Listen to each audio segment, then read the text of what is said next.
কিচেনে সবাইকে স্বাগত জানাই। আশা করি আপনারা সবাই ভালো আছেন এবং সুস্থ আছেন। আমি আজকে চিকেন কারি করতে যাচ্ছি। তা দেখুন চিকেন কারি আমি আজকে কিভাবে রান্না করি।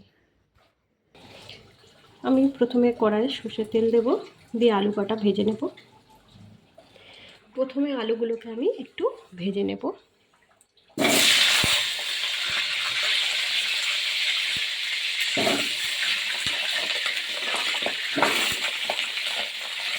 দিয়ে দেব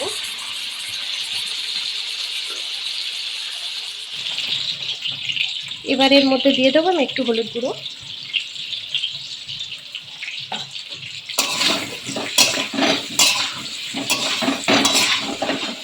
এবার আলুগুলোকে আমি নামিয়ে নেব। আলু ভাজা হয়ে গেছে,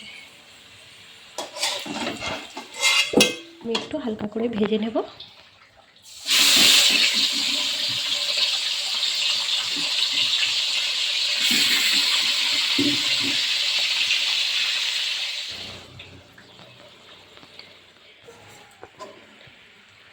এই রকম হালকা করে ভেজে নিতে হবে মাংসগুলোকে একটু। এবার এর মধ্যে আমি ফেটে রাখা টক দইটাকে দিয়ে দেব। এখানে এর মধ্যে আমি 200 গ্রাম ফাটিয়ে রাখা টক দইকে দিয়ে দেব।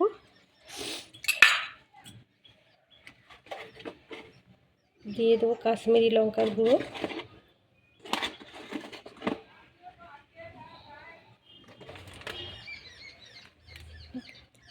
দিয়ে দেবো ধনে গুঁড়ো,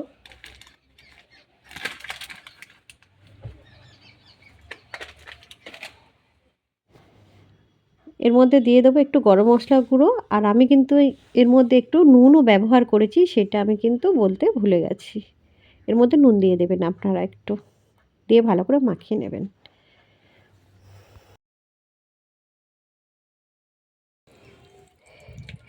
এটাকে মাখিয়ে 10 মিনিটের জন্য আমি রেখে নেব।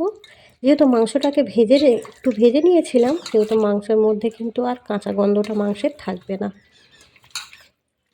দিয়ে দেবো আমি চেরা কটা কাঁচা লঙ্কা। আর যেই তেলে আমি চিকেনটাকে ভেজেছিলাম সেই তেলেই আমি মাংসটা বসিয়ে দেবো। এই তেলে যদি মাংসটা করি, মাংসটা খেতে কিন্তু আরও সুন্দর টেস্টি হয়। তেলের মধ্যে আমি দিয়ে দেবো 2টো তেজপাতা,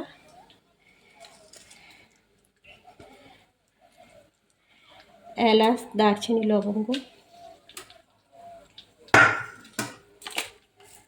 জিরে ফোড়ন।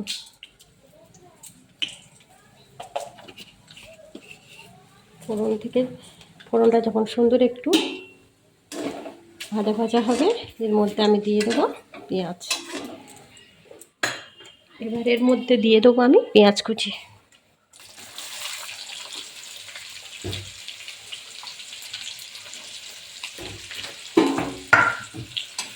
পেঁয়াজগুলোকে কিন্তু আমি ছোট ছোট করে চারকোনা করে ছোট ছোট কেচে নিয়েছি। এর মধ্যে ভেজে নেবো একটু লাল লাল করে। পেঁয়াজটা যখন এরকম লাল লাল হয়ে আসবে, এর মধ্যে আমি 2.5 চামচ আদা বাটা দিয়েছি আর 2.5 চামচ রসুন বাটা দিয়েছি, দিয়ে একটু কষে নেব।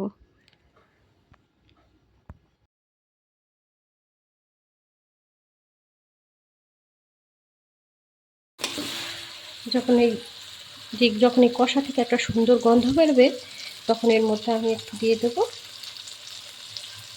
হলুদ গুঁড়ো।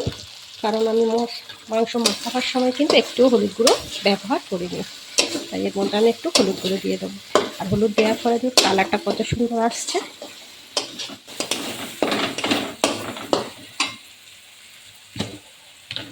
এবার দুটো টমেটোকে আমি একটু মিক্সারে পেস্ট করে নিয়েছিলাম, ওই টমেটোটা আমি দিয়ে দেবো। কারণ আমি যেহেতু টক দই মাখিয়ে রেখেছি মাংসে, সেহেতু টমেটোতে বেশি ব্যবহার করবো, 2টো টমেটোই আমি দেবো।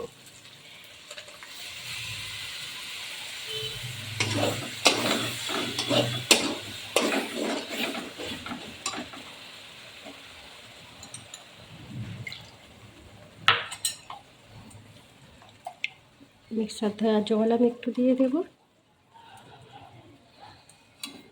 কিন্তু তেল ছাড়তে শুরু করেছে কষাটা থেকে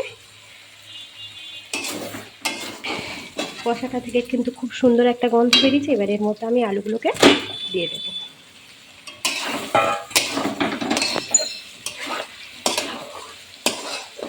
দিয়ে একটু নেড়ে দেবো। আমরা 3-4 মিনিট একটু নেড়ে নেব। কত সুন্দর কালার এসছে দেখুন। এবার আমাদের মাখিয়ে রাখা মাংসটাকে আমি এর মধ্যে ঢেলে দেব।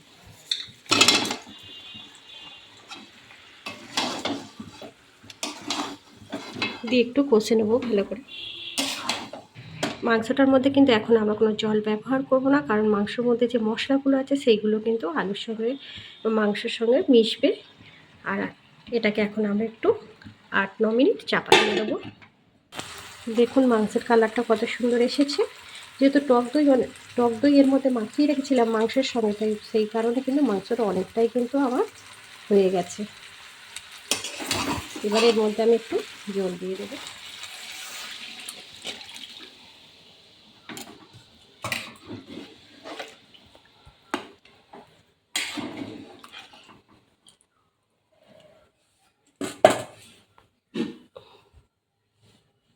দিয়ে আমি চাপা দিয়ে দেবো। আর এর মধ্যে আমি এবার একটু দিয়ে দেবো ধনেপাতা কুচি। আপনারা যদি এইভাবে বাড়িতে চিকেন কারি রান্না করে দেখবেন ঘরোয়া পদ্ধতিতে, খেতে কিন্তু খুব সুস্বাদু আর টেস্টি হয়। আমার পুরোপুরি রেডি হয়ে গেছে চিকেন কারি।